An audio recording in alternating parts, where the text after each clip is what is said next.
I also now completely understand why streamers have a headset and a microphone.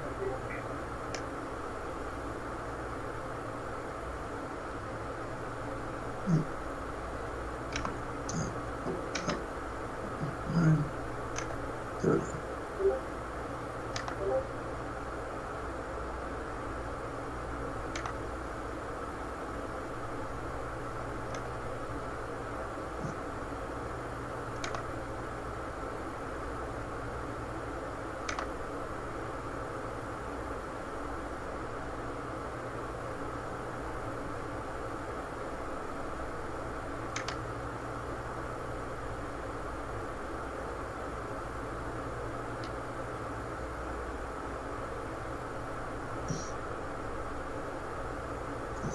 Is that supposed to be a dolphin?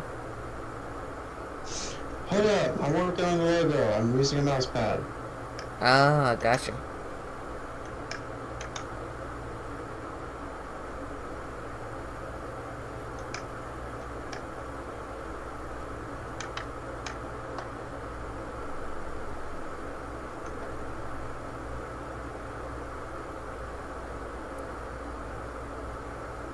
Alright, Sir Stonewall, could you please say a few lines? Hey. Can you hear me?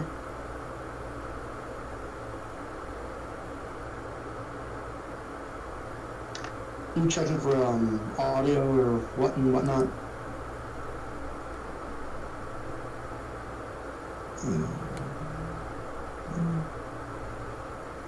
Well, this should be interesting. I'm actually really looking forward to getting to the part of the ship because I'm very curious what's going to happen. And Especially with all the- I'm going to tell you to contain your excitement because that's not happening until at least next week, but I appreciate it. Yeah, that's fine. I'm just, I was excited just designing the thing. I was like, oh, I have so many ideas. I was like, Well, hopefully we get to utilize that. The good news is, if it survives, this will be your vessel to use if you ever cross any oceans. Nice. Well, hopefully it will. That's what every ship captain hopes. It's like, well, hopefully this will survive, and the crew is, it's a good enough crew, which I'm pretty sure it is. We have enough competent people in the crew that I think will be good. The captain has faith in his crew. Yes, but unfortunately we have an equal amount of incompetent people as part of the crew. Yeah, it's like there's some very competent people, and then there's some not so competent people. So it's a mixed bag. So it'll be a very interesting maiden voyage.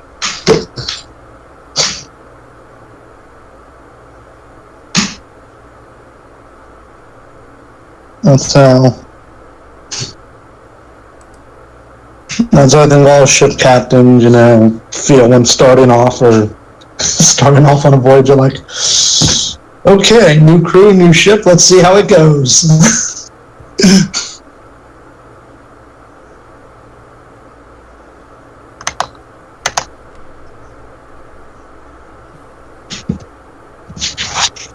Alright, so I've got some of the levels set. I just need Miss Coco, and hopefully we can hear her. She's looking for headphones right now. They've gone missing.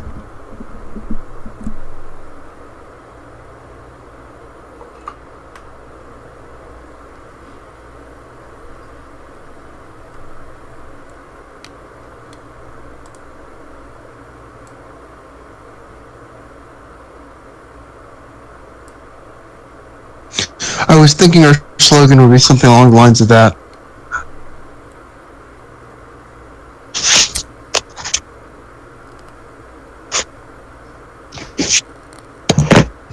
I like it.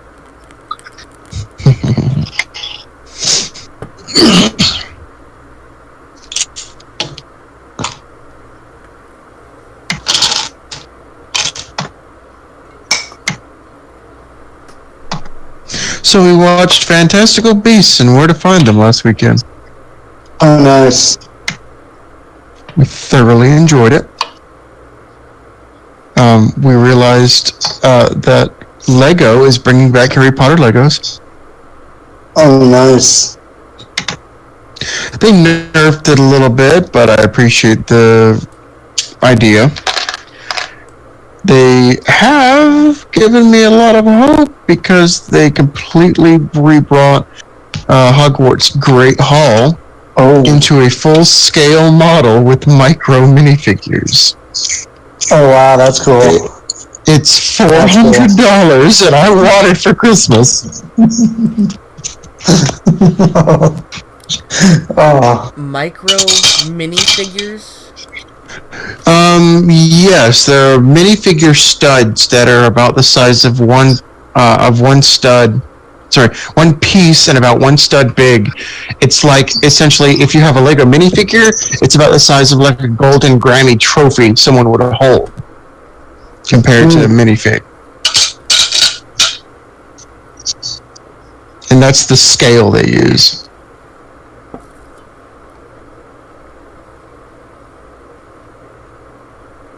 Okay. Mm-hmm.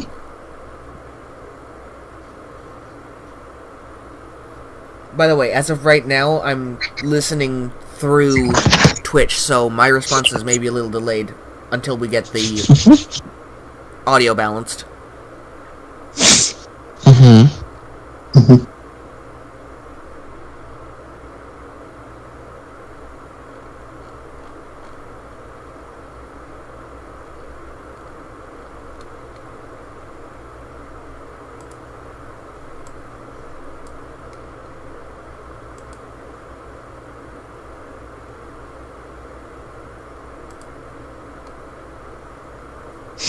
She's searching for the headphones.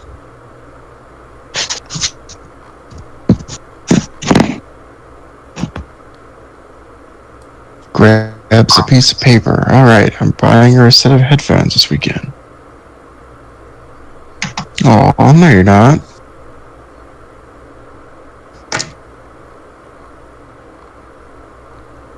I'll add it to my grocery list.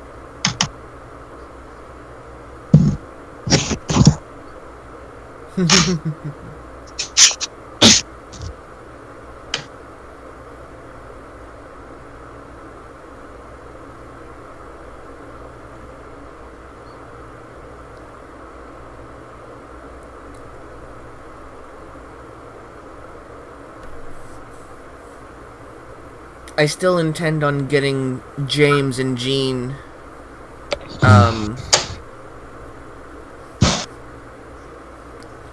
microphones. Mm-hmm. Probably Nice, just yeah, that would to be be safe. Mm-hmm. Yeah, that'd be greatly appreciated so stuff doesn't sound garbled.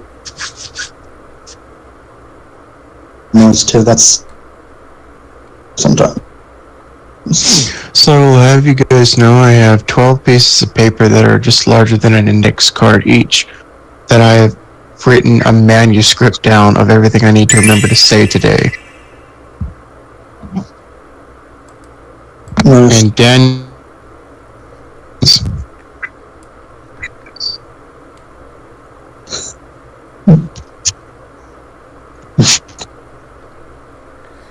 Go figure, though. The two people I need to balance the most aren't here today.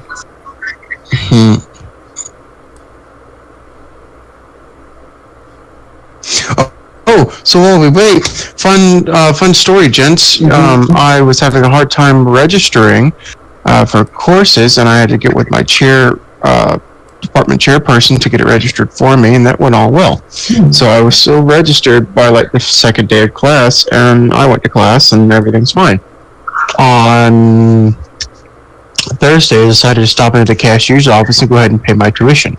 I allotted myself an extra hour to make sure I could see what my total was, clear my card, call my bank, etc., etc., etc.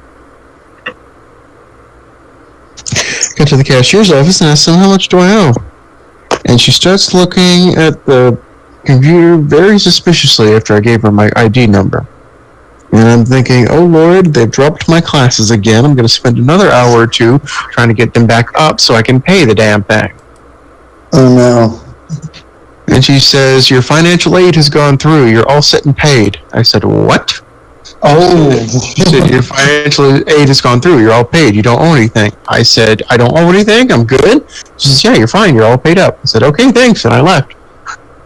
Nice. Which is weird because I didn't apply. That is weird. I'm not complaining if it's for free. That is very weird. It's like, okay. So school started on the 14th, right? Mm-hmm.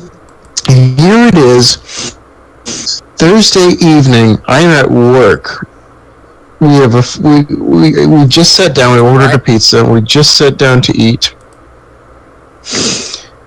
And my mother texts me and says, call me ASAP. Someone left you a message from school at the old phone number, and they said they need to call you to call them ASAP. I just gotten a voicemail from somebody whose last name I don't even know.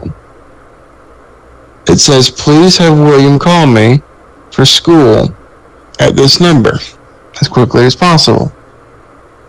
I call the number.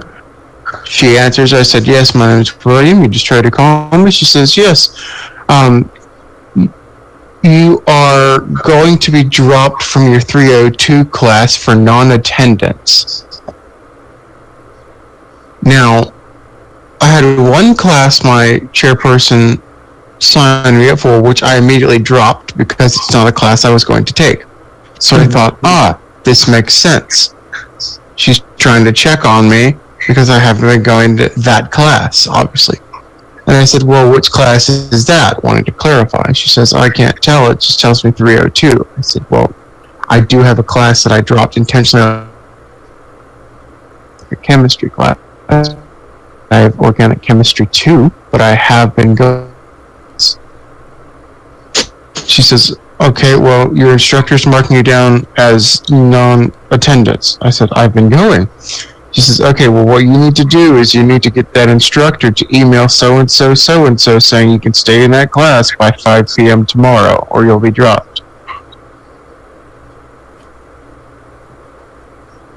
I'm going to send you an email with all the information. Please do, because I can't remember everything. So it's one of those cases you don't think of it until after you hang up.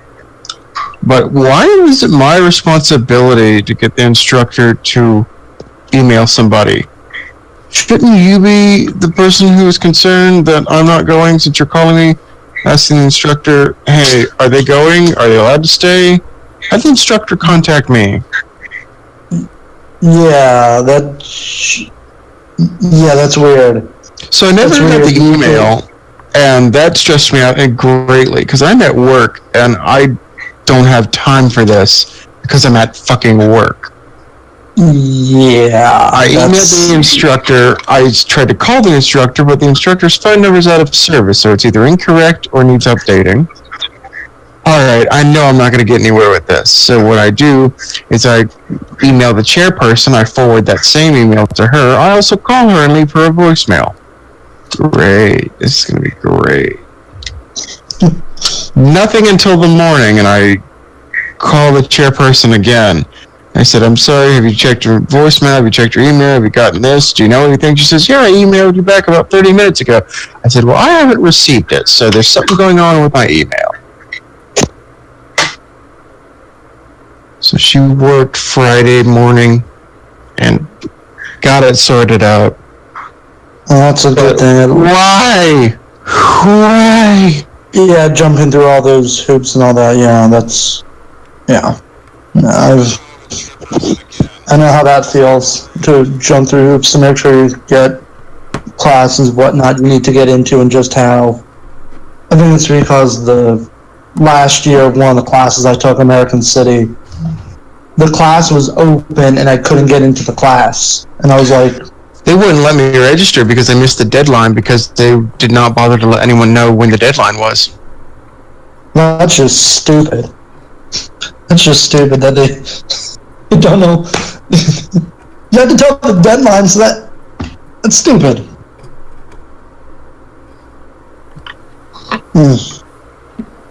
It's crazy sometimes. It really is.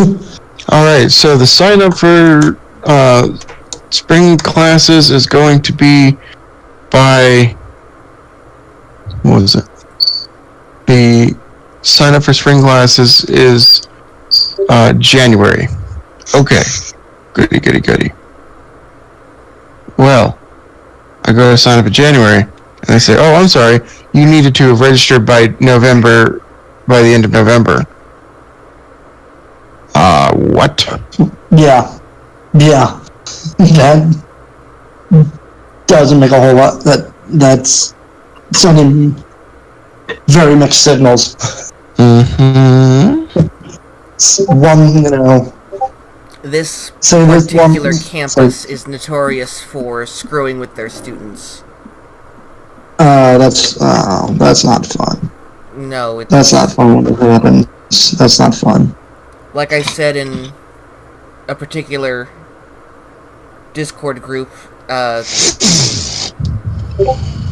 it is a very, very... It prevented me from going to that particular campus when I was done with my first associate's degree, how bad they... Communication is not their forte. Yeah, definitely sounds like it. And that's just not fair to the students who, are trying their hardest to want to further their education. It makes it annoying to deal with that. But also what makes it really bad in the situation I had to deal with is just professors who have a passion for, like in my case it's history and the enjoyment I get out of it. Professors who stifle that history, so I just went somewhere else. And now I'm finally going to be able to get my degree. Kind of went a roundabout route, but hey, at least, it's going to happen. By December I'll be able to graduate, so I'm happy. But it's been a long time in coming.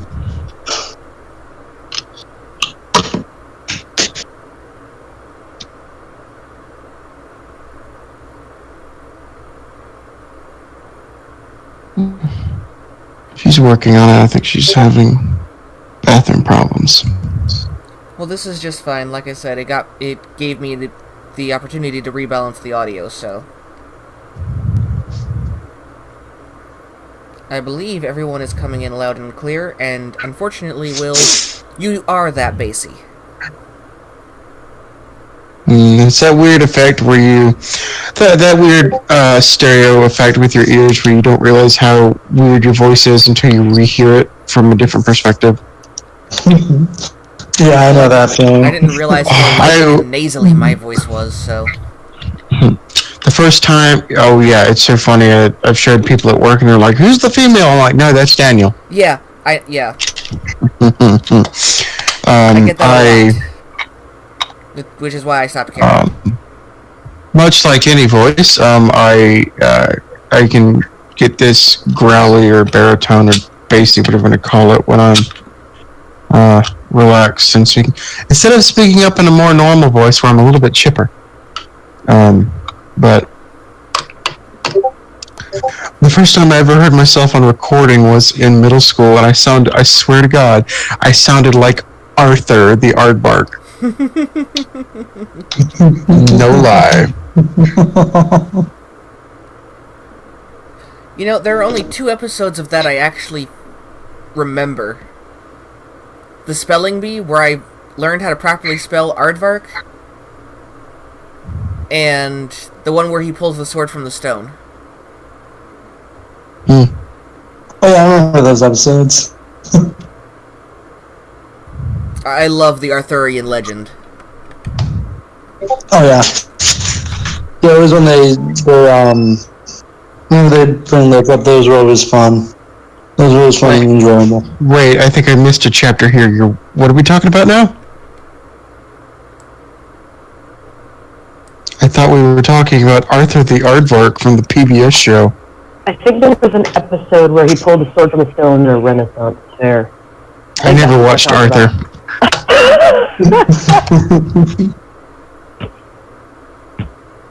I think Coco and Sarah just muted. So Yeah, I'll she mute is. so you guys can get That's fine. Cade, Yeah? if you are going to listen into today, I'm going to ask you to control yourself, but I encourage reactions as you please. I have a few big events that are going to happen from today's meeting, and I'm sorry you can't be here for it. Yeah, unfortunately, I only have Wi-Fi in the hotel, but Did you see the list I made of script? I did not. I've had no Wi-Fi. I've had no updates before this morning, and it's literally just what you're telling me now. Okay. Do you know how big an index card is? Did you say, do I know how big an index card is? Yes, ma'am. Yes, I do. 3x5. I have at least 12 of those with my manuscript written down for just today. Okay, then. Wow. Alright. Well, I'm only going to be able to listen in for like half of it, unfortunately. So after that, once we leave the hotel, I'm dead zone. I got you. We appreciate you stopping out or listening in for what you can. Yep. Once I'm home, I expect people to flag me down and fill me in and possibly... Oh, I'm sure I got 3 people here who are going to want to fill you in. Especially with our good friend, the Changeling. Oh God, Speaking of which, Coco, are you with us right now? Distant sounds of ringing in the background. One sec, you'll appreciate this. This will be a good pep me up before we get started. So, if you'll recall, something happened last weekend with a changeling. Yep. Yes. Okay. Yes. So, darling dearest, do you know how whenever a certain NPC or character dies at the hands of a pair of dice, I will name them? Alright. Which set got it? The pearlescent ones that look like a clamshell pearl. Duh, you gave him the pretty ones. I'm sorry, that's it. So you have the choice to name his dice. Oh, you should. One woman should not have this much power. I don't need it right now, but you can I have Bridget for this nice lady so I can break it to her easily? Mm-hmm. Okay, so, Cade, long story short, the Aurora Jubilee happened last weekend. Yeah. Everyone went to the fair and had a good time. We played ring toss, we won gigantic plush dragon. A little local child named Nessa who wanted to win the dragon, but Argon was an asshole. We won, we had a riddle contest, we had a poetry contest. Stonewall met up with his old general and they jousted. Stonewall kicked his ass. Wow. It was a fun day. Arts and crafts and all sorts. They met back up with Roy. Roy was there. And we found out that Stonewall was there and introduced him proper with Thrith. He was excited. He was very happy to see everybody. Yep. Roy is a father to 2 sons, Emerson and Bronwich, who, between the 3 of them and a few other helpers, run the Aurora Jubilee. It's kind of a family-owned thing. Glosson picked up very interestingly on a couple of the local trappers that help supply the animals for Roy, that they seem to be shifty and maybe, well, long story short, might have something to do with abducting children. Okay, hang on. You do realize that you just said circus people abducting children for possible shady causes. You do realize that you just literally did Book of Circus from Black Butler's 3rd season. Fucking stop. Did nobody else here realize that? Oh my fuck. No. Well, the thing is, I'm just as good as Daniel at making good without trying.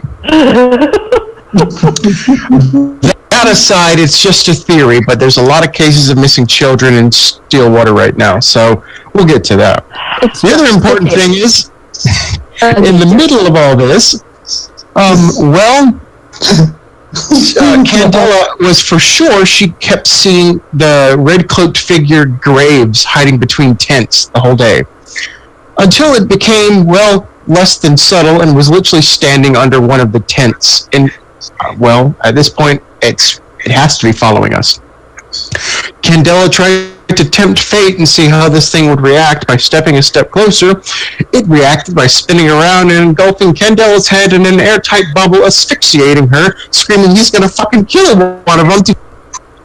Oh my god. Yep.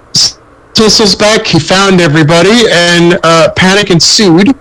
A lot of panic and a lot of "get this fucker off of me" as Candela was asphyxiating and got down to at least half health. Oh my god. I almost did.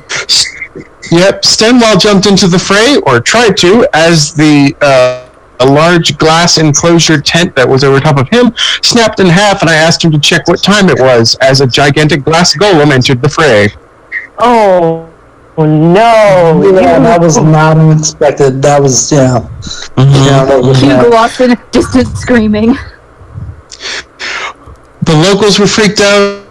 All the staff members of the fair tried to jump in. One of them had a tame mimic. It was about the sick. Malloy was there with Bep on a leash about the sick Bep. Roy shouted over to the animal tent, "Grab the bear!" It was, yeah. Oh my god. That's right. Yeah, grab the bear. They took out Chips in a couple of swings, as per usual. They ran over. They managed to freeze, burn, and thorn whip Smissel to do some damage, but he was out for blood trying to kill Candela. A lucky trick with Thorn Whip pulled him off. Candela responded with the amazing disintegrating obsidian dagger. Whoop, wherever it is. And with one failed roll, Smissel had a moment of clarity when the voices finally stopped. I don't feel so good, Mr. Stark. Oh my god. I'm sorry. And I did not plan it, but Smissel is dead. Congratulations. He didn't feel wow. Yeah. How dare! Ding How dong, the witch is dead. Wicked witch. The wicked witch. Ding dong, the wicked witch is dead. Okay. Appreciate it, fun times, but I'd like to get going this morning. I've got a lot of content to cover. Absolutely. Everyone's here. Yeah. Audio seems to be okay. Yeah. But do I sound alright? Because I'm using like earbuds this time. Yeah, actually I had to turn you down. You're louder than normal. Yeah, sorry, the microphone is like, I'm holding it in my fingers, because like, I walked into the closet, I'm like, yeah, alright, let me get set up, the boys have waited long enough, and I was like, where are my headphones? Shit. Alright, you know what? I'm making a list now. Everybody needs a new microphone.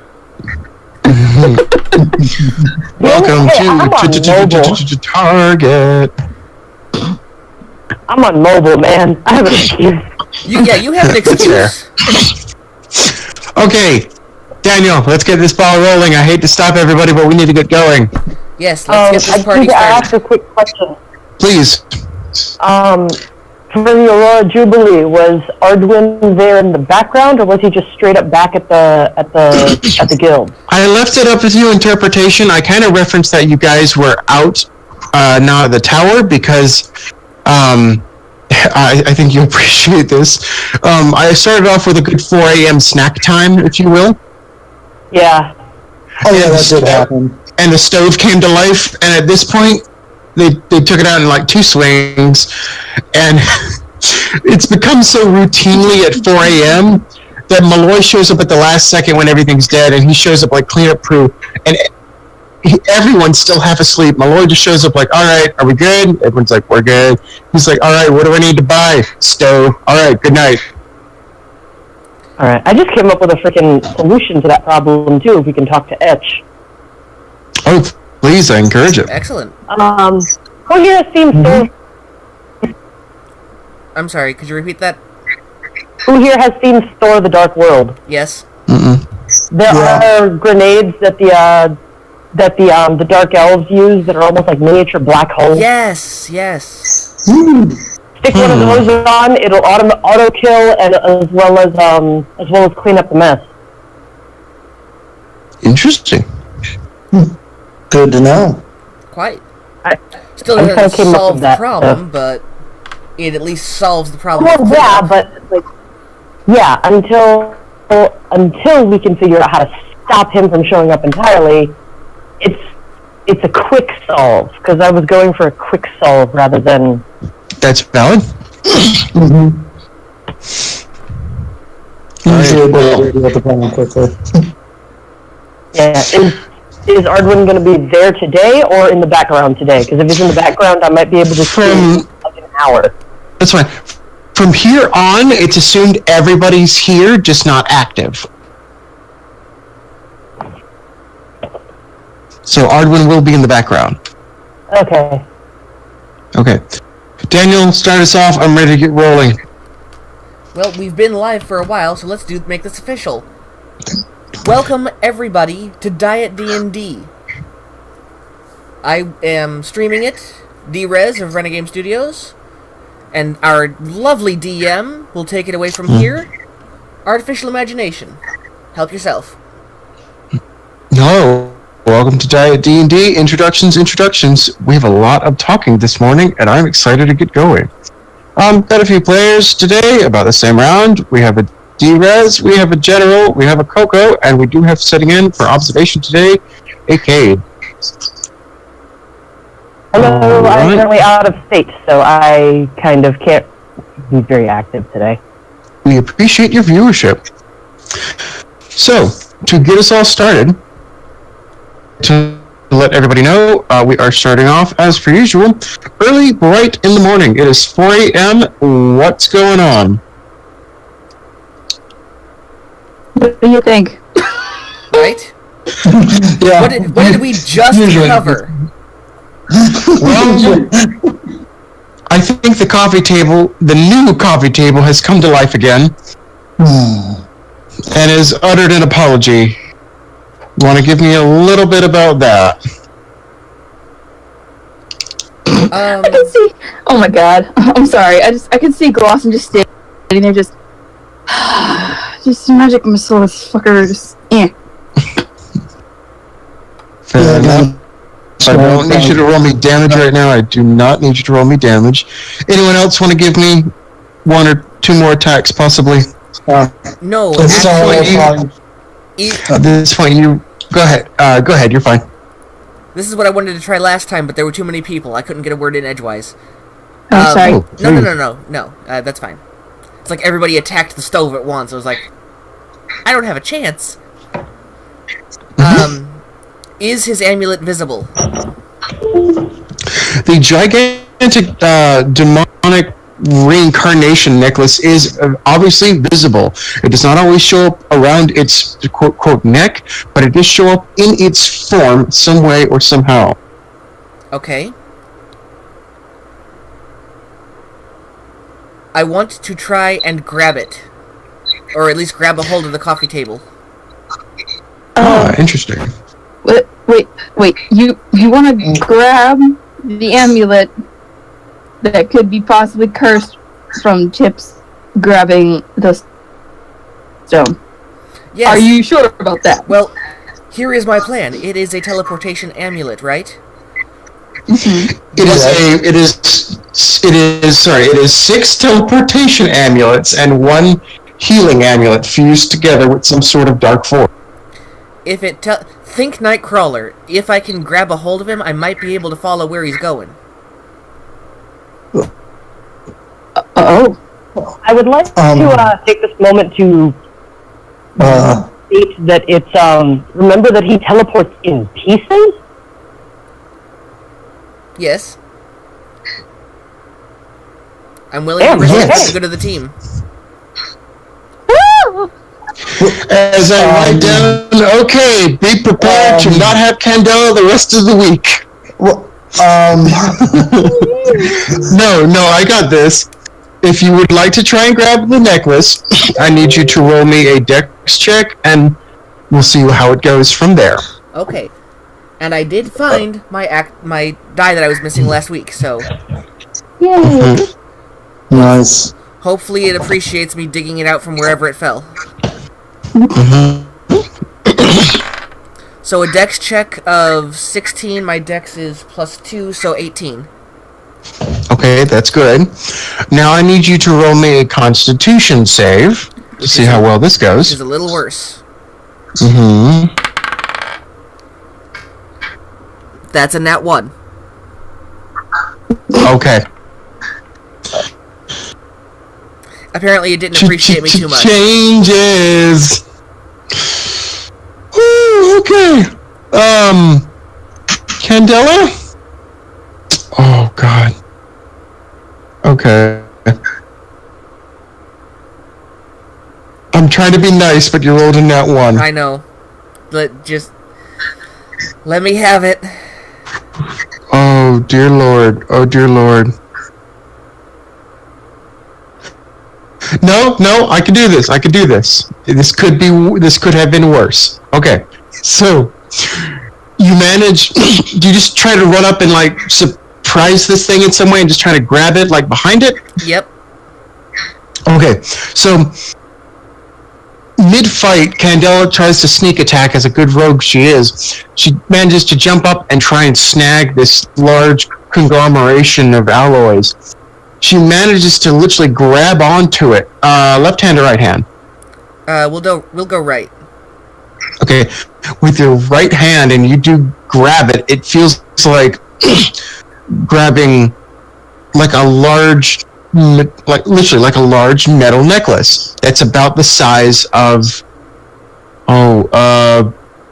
maybe like 2 or 3 inches in diameter. It feels huge, but it looks more like spaghetti, as the physicality of it's really weird.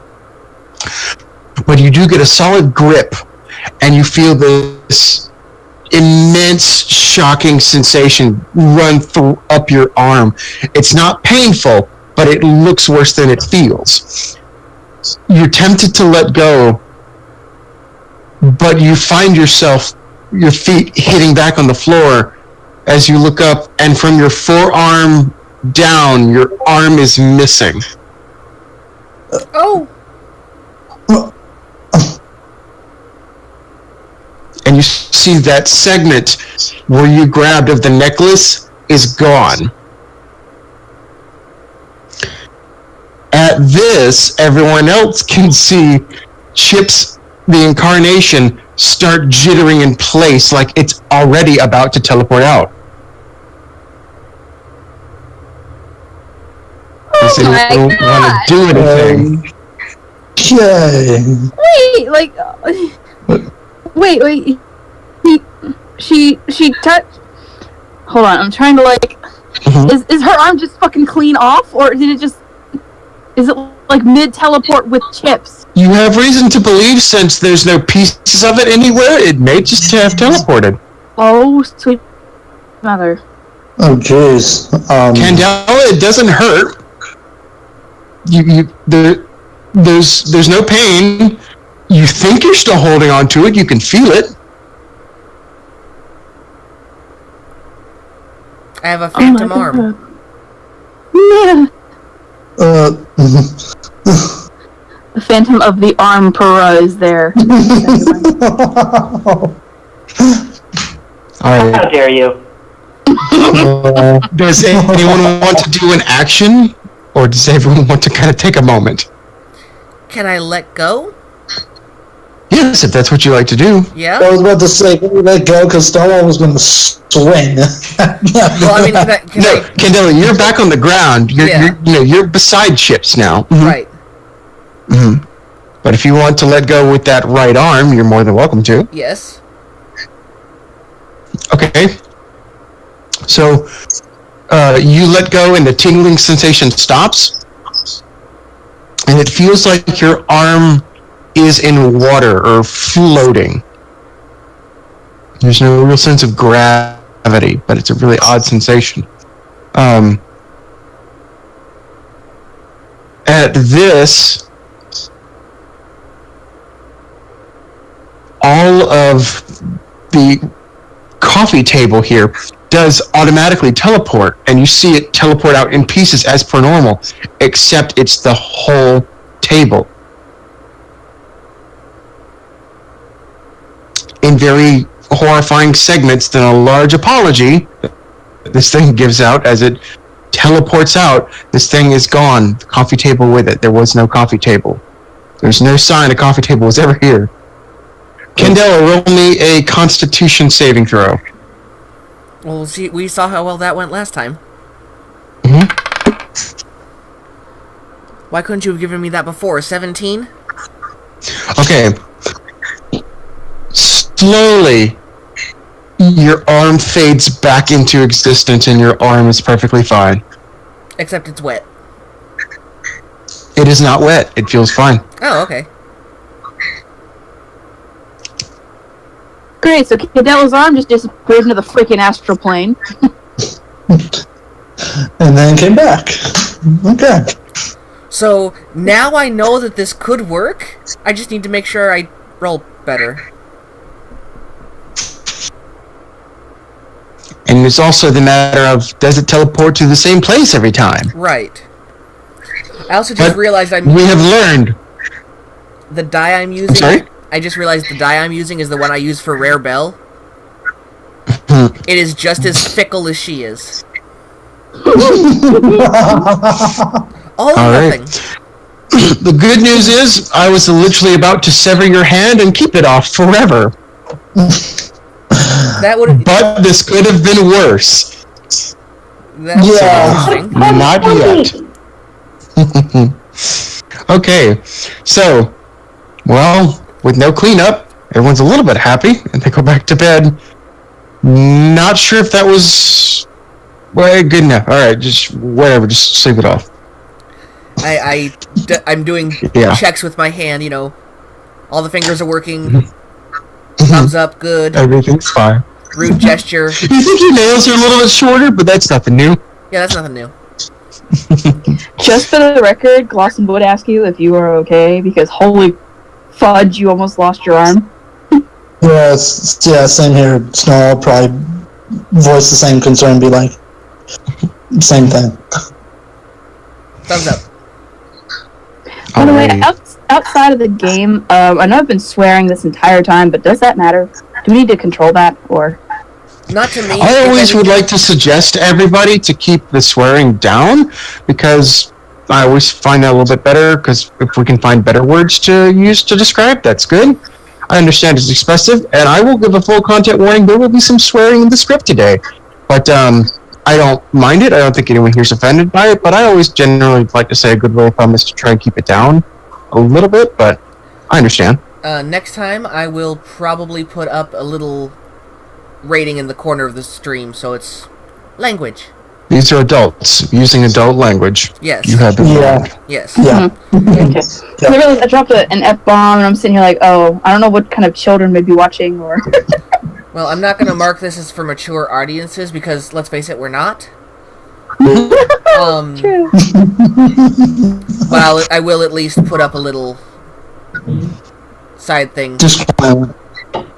So, if you all would be so kind, please take this away while I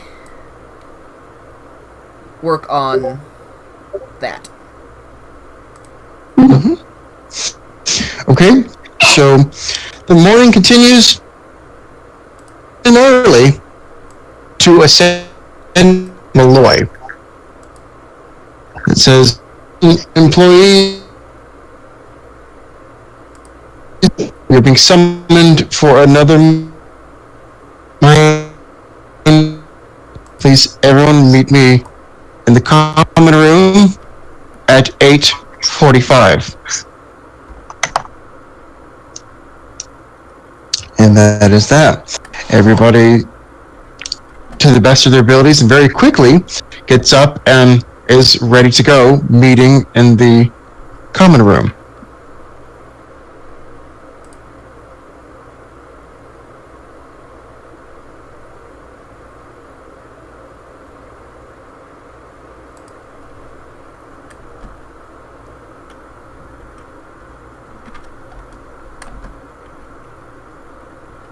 A bit.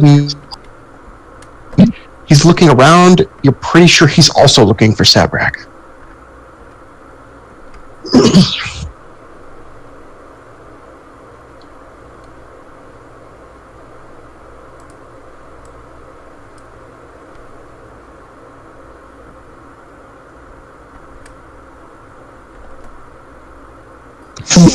Time to, and Malloy's looking a little more nervous as time approaches, and there's no sign of Sabrak.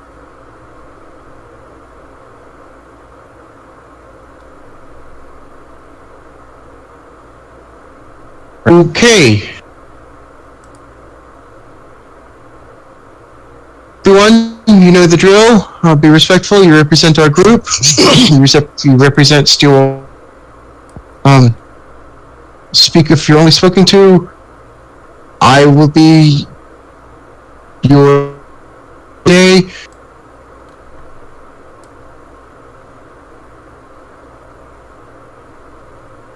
Produces a black key.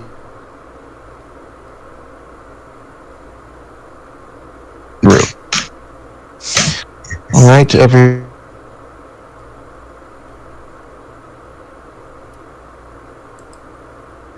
That is sanctioned off for an auditorium style.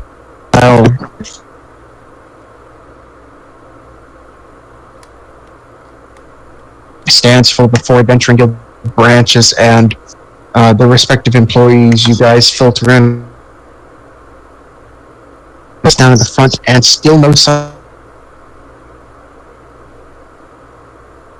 That's before you think the meeting starts. If you want to talk or do as you please. Topic. But honey, did you color Valentine, or has she always been colored? Valentine has always been colored. Huh. I did not notice that. Yeah, it's because I've seen your token of her. Mm-hmm. Right, yeah. Right. That's okay.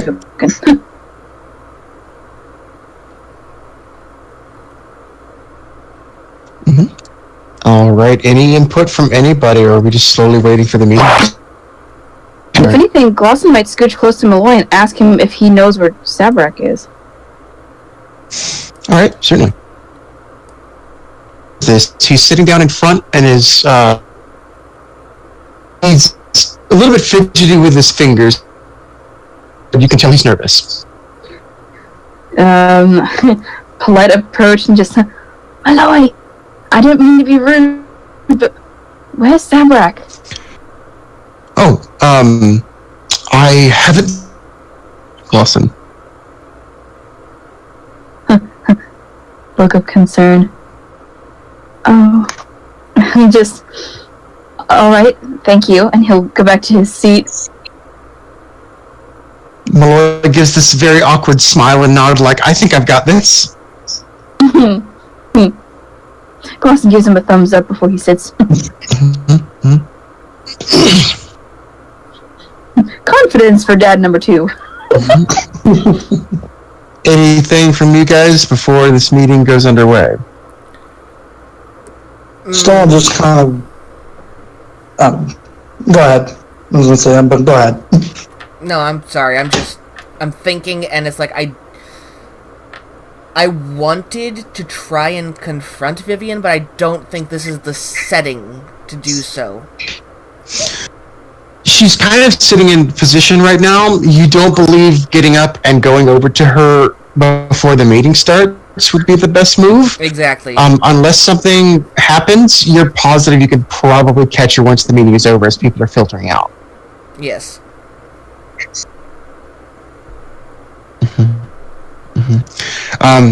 You can see she's taken her seat with the other paladins. The 2 paladins, Juniper and Valentine, they're a little bit impatiently. You think they're just ready to get the meeting started. Vivian is relaxed. She's sitting comfortably in her chair, waiting. She has her normal resting bitch face on, so it's hard to gauge how she is right now.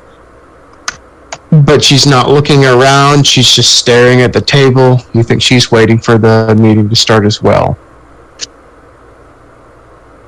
For the most part, everyone else seems anticipating a meeting. No one else is sending you vibes or anything. All right. Candela, you also notice the same Gilm Greyhorn dwarf is standing in for Goddartho, who is still not at the meeting. I wonder what's up with him. It also resonates in your head again that a Goddartho was referenced in Carolyn's book for possible acolytes. Yes. So this still puts suspicion on Goddartho.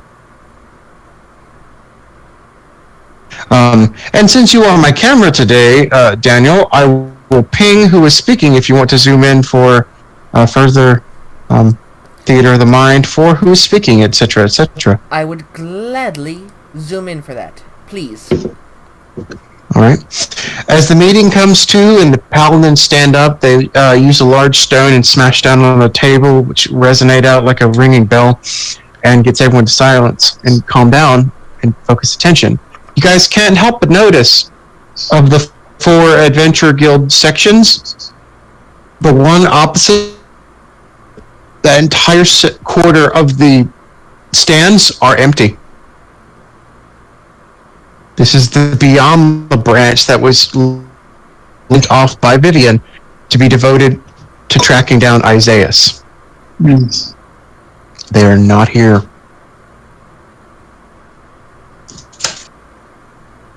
The meeting begins. The paladins all look around, take a moment as everyone quiets down. Juniper steps up forward. Morning, everybody. Thank you for joining us again.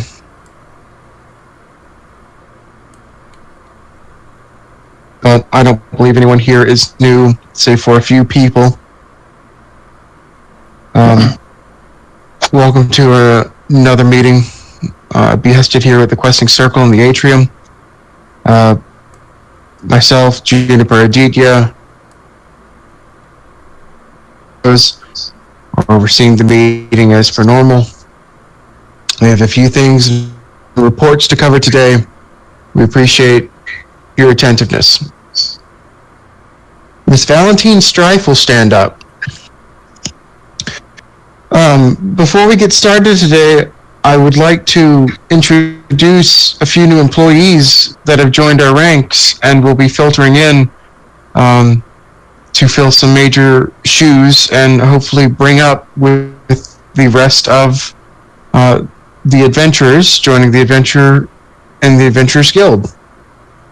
She motions off to the side as 3 individuals come into view. This little amphitheater. She says, please give a warm welcome from the Questing Circle to our newest additions and employees guild.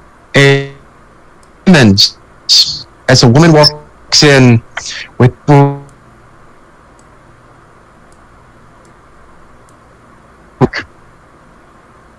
she walks in.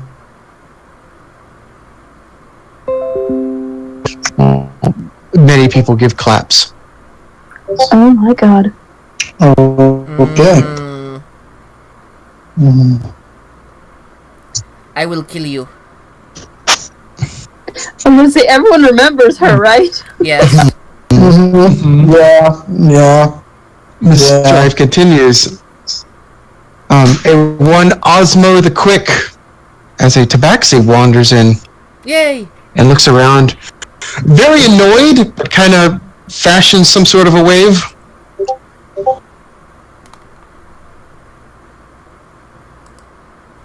And a Keswith the Barbarian, as a large, jaunty barbarian comes in and is happy to be here. Distant screaming from the background.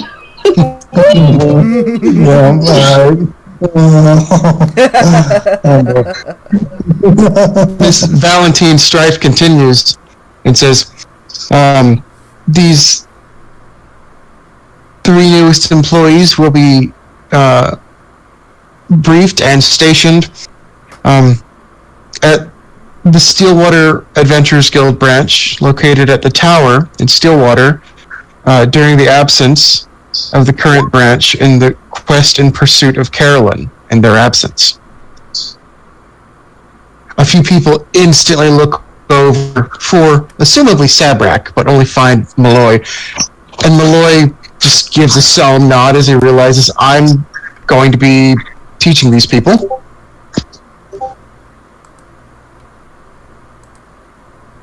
Says,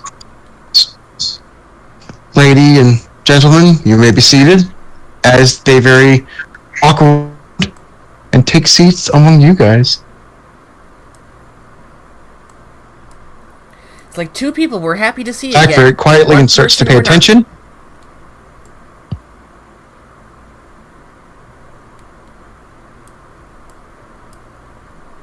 Sit on Glossin's side, a couple seats away. How dare you? No. She gives nods and waves. You think she recognizes you, but she's not playing it off as such. I'm sure a lot of you give her some very quick, subtle, or maybe not so subtle, harsh looks. But she sits down very politely, folds her hands over her lap, and pays attention.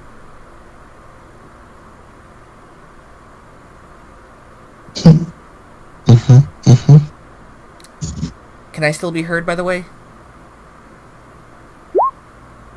Yes, I can hear you. Okay. Mhm. I just wanted to make sure my internet decided, hey, guess what? I'm going to go on the fritz. It's okay. That's not cool. Nah, it's not. There's a warm welcome, and as everyone is introduced and takes their seats, Juniper steps back up. In today's meeting, I would like to cover some public affairs before we get into the reports. He shuffles through some papers that are placed neatly in front of him on his side of the table. I would like to let everybody know that the missing children case in Stillwater is being investigated. Reports have linked back to the Aurora Jubilee, and there's obviously reason to suspicion that they will be involved. Please inform your superior if there are any signs of the affair before we have tracked them down and for further questioning. There's nods and agreements and a few concerned voices. Bandaged man in a wheelchair. I'm not sure I get this reference. Going on, and I'm appreciating it. Choice.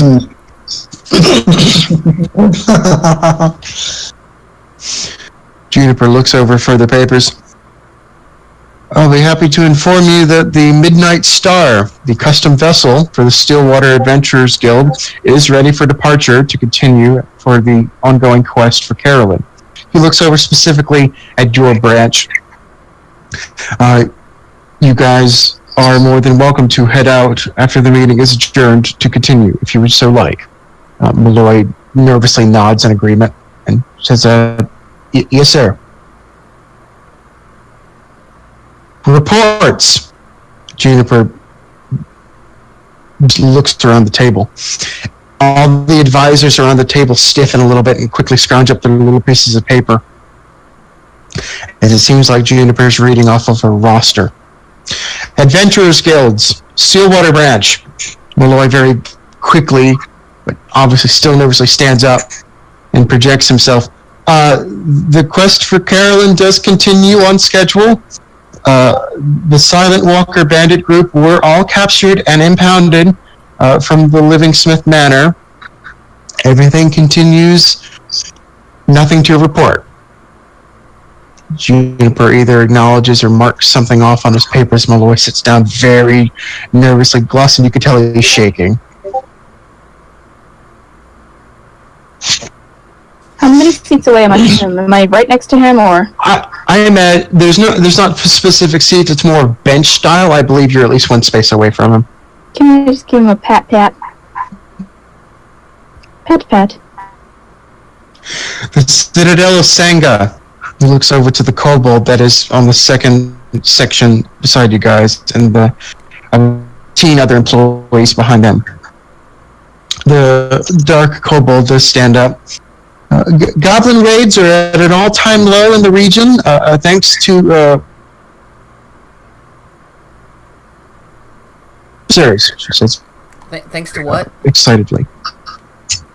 Thanks to patrol tactics. Okay. Juniper nods. She sits back down. Icket. Juniper looks over to the one-armed Dragonborn, Galiasa Krinzash, that you guys remember. She stands up very, very strongly. Operations continue as per normal. Minor cultist activity disbanded by Paladin guards. Highport has increasing traffic and profit as trade rises. Blockades are now in effect around the Sea of Dragons to warn off any trade goers that wander into uncharted waters. A wise idea, Miss Valentine Strife adds. Juniper nods, and the Dragonborn sits back down. And Biama, Juniper says as he looks over to the entire empty quarter of the bleachers. There's a moment of silence as he realizes. He makes a face, possibly one of concern, and he looks back down to his paper. The relief team. He looks over. Worf at the table. Sita Steelward does stand up. No major disasters, sir. Food distribution and water distribution continue on schedule as projected. She nods very happily. He nods back. The containment crew. The Drow. Mirimzale Adaragan stands. Another complicated creature sighted near Icket. Continuous containment efforts result in figures disbursements. My advice is further research is required and requested at your permission. Juniper nods. Granted. She sits back down. The Scholars Branch. She looks over at Kinzo Mammon, who does not have a cauldron today. She does have a little hellhound. You guys can see from your perspective. She has no food, as far as you can tell, on her today. She takes a little bit longer standing up, like a grandma hobbling on a cane as she gets to her feet. Spell classification and research skills going on with that Euselenic magic and them starry rocks. Practical research shows the transmissions of signals and directions, but no source located yet, hun. Things are all good besides all them that. Juniper nods. She takes her time and sits back down. And Sky Warriors, he looks over to the lone dwarf standing in for Goddartho. The dwarf himself seems very nervous as he stands. He reads verbatim off of a piece of paper, like someone not prepared to give a presentation. On Goddartho Bright Moon's behalf, all is reported on schedule and in perfect condition. Miss Valentine makes a face. I see. Thank you, she nods, as the dwarf very quickly sits down. He flushes slightly. You think he might be embarrassed. The scouting party, Juniper continues. Miss Lynette Blakemore stands. Initial tracking and the loss of one changeling, Smissel. has concluded at Stillwater. Changeling was disintegrated thanks to the Stillwater Adventurers Guild. Juniper looks over to your branch. Can you confirm? Malloy meekly stands up. Yes, sir. He nods. Malloy sits. Lynette sits. The charting party. He looks to Krezazorn. The centaur. Navigations do continue. Updating. All known Razor Crest cultist doors have been marked on public maps. Thank you. He pulls his head down, his eyes meet the floor. He's a gentleman who does not like social interaction. And the financial department? He looks over at the small little elf, Flaz Crawfa, who is standing on the table. There's a moment of silence. And Flaz Crawfa. Juniper clarifies. The goblin looks over. And Flaz, he says a little more sternly. The little elf perks his ears up. Money! A few stifled snickers and laughters from the crowd. Any problems or issues? Juniper stresses almost through gritted teeth. The elf twitches an ear. Money! He shakes his head. Okay. You can sit. He wavers a hand down. The goblin sits down on the table.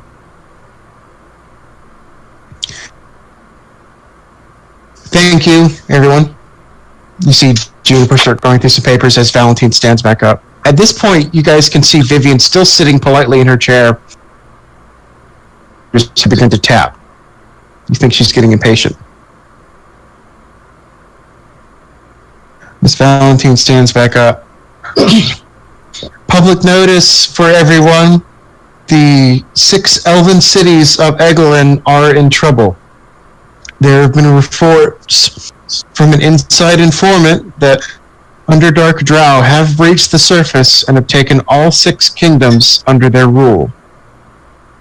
At this, you can hear several shocked gasps and murmurings begin as the peanut gallery starts to commentate and start to pass rumors preemptively. Valentine quickly picks up the stone and smashes it on the table a couple of times. Please, people! She gets everyone to calm down. As you understand, we will not permit Underdark Drow to have such a grip on the surface world. The Questing Circle will offer aid in taking back these kingdoms to their rightful rulers. Please speak with your managers and your superiors. More on this will follow as development comes to light. For just a moment, Glossin specifically, you think you see Valentine look over and catch your eyes for half a second. Glossin takes a breath. If it was just a second, he's not going to do anything, but if it was enough, he would nod. You think if you did that, she would have caught it. Mm-hmm.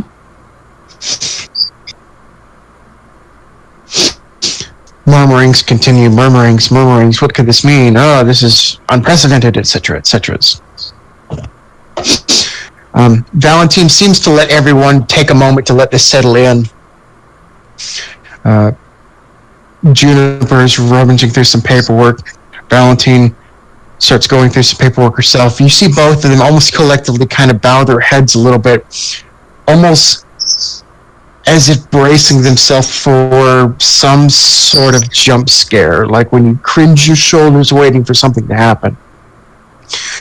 And you see them both visibly start, just very subtly, but you can see it, as there's the large clash of Vivian's metal gauntlets against her chair. She throws herself up from the table and up from the chair and is at the table. The room instantly goes quiet at this very abrupt and quick notion. As Vivian Amberbro steps forth, she takes the stone and just smashes it haphazardly against the table very loudly, not in an attempt to be calm. Everyone immensely and immediately shuts up and all focuses on her. Good morning, everyone, she says. If you'll notice, the Vyama Adventurers Guild branch is not here. They were last reported entering the Haunted Mountains in pursuit of the criminal Isaias Amberbros. Unfortunately, we fear the worst. I do thank everybody for doing whatever they're supposed to be doing, keeping to their schedules, but we cannot continue letting this criminal be at large. We fear they may not just be missing. Our efforts will double, so I am assigning the Citadel of Sangha and the Stillwater Adventurers Guild branch to follow in their footsteps in pursuit and capture of Isaias Amberbros. Instantly, there are murmurs and there are shocked gasps. She sent off one whole branch last week. Now she's sending off 2, and you guys are one of them. The Paladins are instantly trying to speak softly, but sternly. They don't like any part of this. They are trying to argue.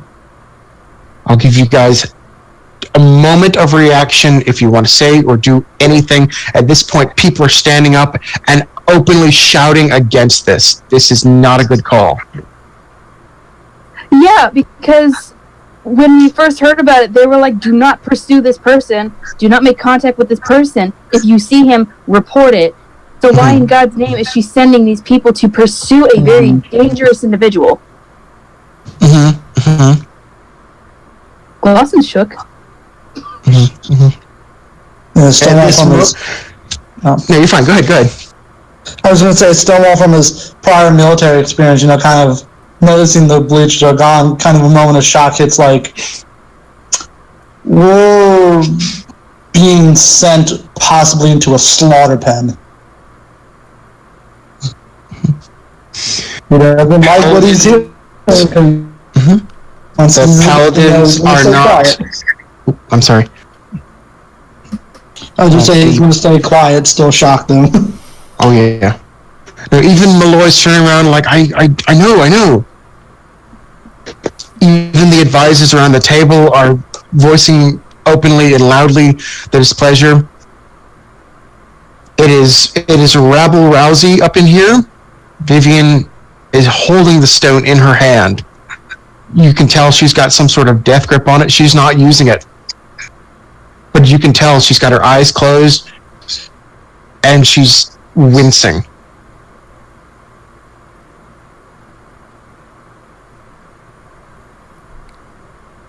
This is not good. This is not right.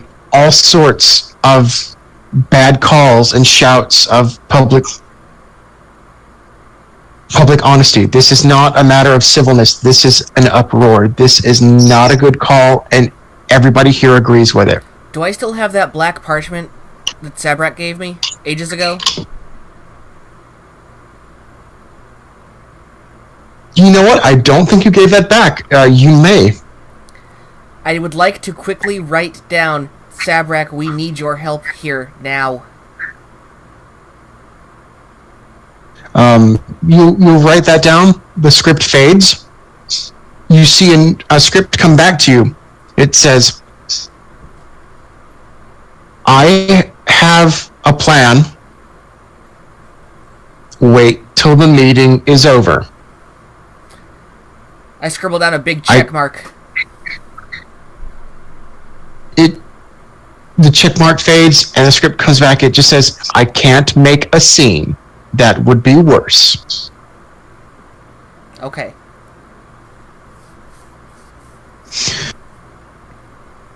Just an utter uproar. At this point, this is about to become either some sort of mutiny or some sort. You can tell no one in here agrees with that and is openly slandering choices here. People are concerned for the missing group and possibly dead group. The Paladins are voicing the same. It is not a good time to be Vivian right now. But at this, she belts out again. My choice stands. The Citadel of Sanga and the Stillwater Group will pursue Isaias, she says very loudly, very commanding. Leave the room up. At this, the large table in the middle of the room cracks solidly down the middle. Perfectly. A few people jump back from the table. Folds inwards on itself and spirals up into the atrium in a broken shamble of some sort of Lovecraftian horror. And a very familiar voice echoes in everyone's head, I think not. The room goes quiet.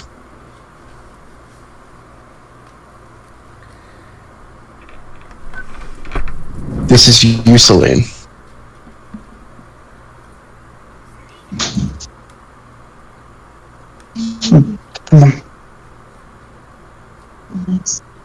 Everyone goes quiet. You can see everyone is shocked and just onlooking, not knowing what this is. You can see Vivian is not at the table. She is on her back. She has fallen or stumbled. She's the only noise other than a few gasps or worried noises. She has let out a petrifying, shrill scream of pure horror. She is panting. She has a hand up over the face. She's in that classic I'm on the ground and I'm about to be attacked pose. She is beyond frightened. The other paladins are concerned. They are just as taken aback. But they are onlooking and about to make the next move.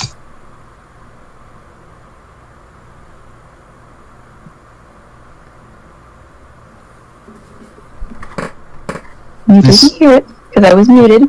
Mm-hmm. But I 100% screamed. Oh, Lord. Just saying. I squealed a little bit. This large contortion of this table and possibly the room shimmers as the pieces rotate in an otherworldly fashion. The Stillwater branch, this voice echoes out, will not be following those orders. I have a personal agenda for this branch that I need to have see through.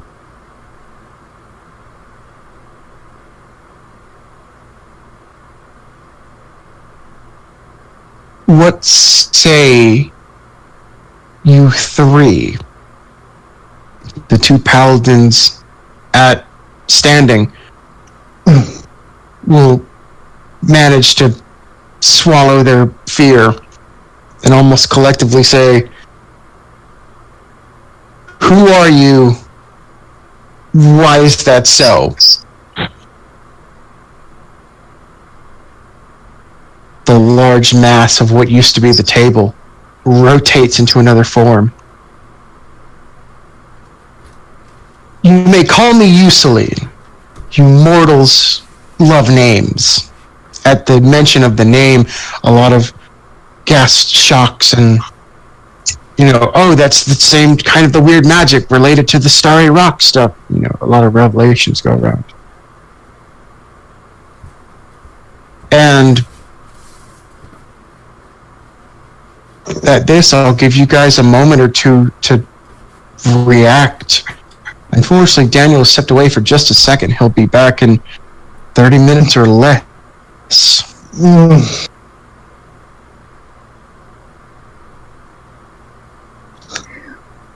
Oh my god.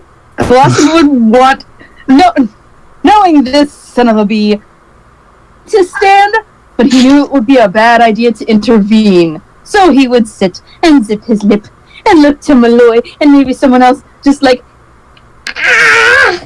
Honestly, there are many sorts of people that are in there are people who are they're quietly murmuring. You can do whatever you'd like.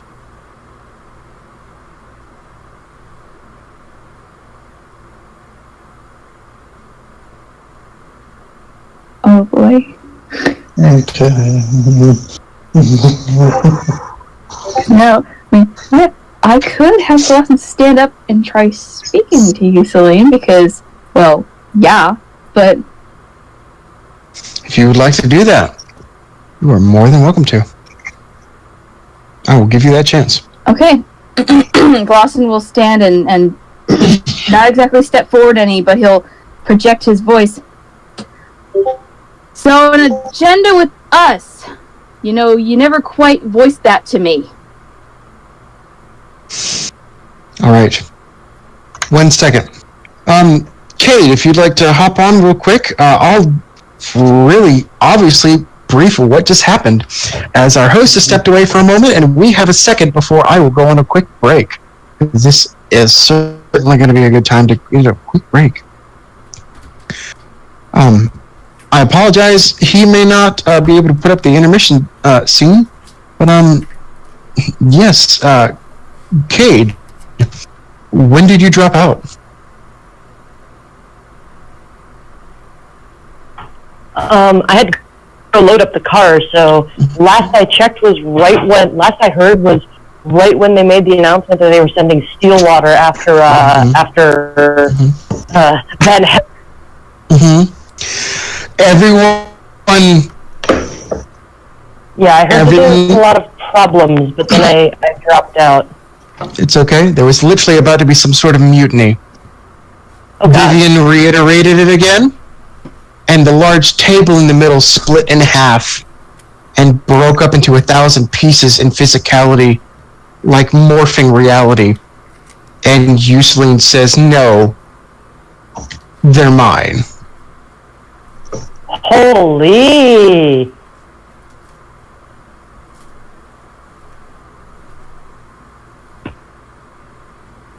Right. Euceline the Transformer. Okay, this is new. Unfortunately, Daniel can't put up the intermission screen, but I'm going to take a quick break. So if you guys would like to take a few moments, please don't panic too hard. Remember, you're still streaming. No freaking promises! Yeah. Everything just went to hell in a handbag. Jeez, things escalated. Yeah, didn't expect that. That was... Yeah. Inhuman screeching. So, well, since we're technically still streaming, would anyone here like to try and let our viewers know what a Euceline is? Alright, so you guys. I want to hear this. So from the very start of like Euceline is okay, so like how do I start this? Just give a quick I guess a brief summary, because we've never streamed what like the tower itself looks like before. Each character has each individual has their own room, which is accompanied with like a mirror and such. And Euceline can come forth in reflective surfaces, and I guess that also includes the freaking table. But Euceline appeared to my character in particular because his mirror was not covered. And Euceline started speaking with him and was like, "I'm just after this. I just want to see this thing in particular. So if you take me along with you in like a hand mirror, something of the sort, I can see what I want and I can leave you guys alone." That was kind of, sort of, am I right, dear? That's basically it? That's an abridged version, absolutely. Okay, well, yeah. To the best of your knowledge, Euceline is some form of higher being, possibly from the far realms. that is peering into our world through reflective surfaces. As best we can tell, Musoline's motive is questionable, but Mussolini voices that they want to see all 12 reactions of the thoughts, otherwise known as the starry rocks, that were associated with the 12 ancient kings of Lost City. Mussoline is supposedly a being that has gifted 12 pieces of an otherworldly substance to 12 mortals, and just wanted to see how that played out. So far, Mussoline has not been able to do anything other than visually look through reflective surfaces and do minor conjuration, but now seems to possess at least the proper power to manipulate reality, in which, well, at this point, manipulating a table.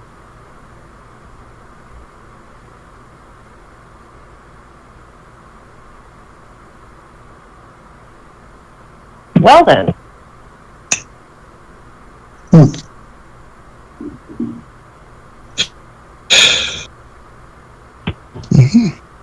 All right, I do apologize, guys. Daniel is taking his father to work.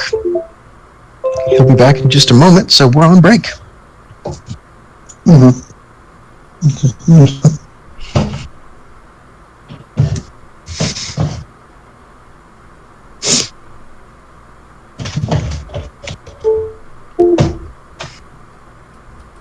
Thoughts, concerns? Talk. I missed a lot. A lot of God, One at a time, please. Sorry. Mm-hmm. I'm gonna pause the stream.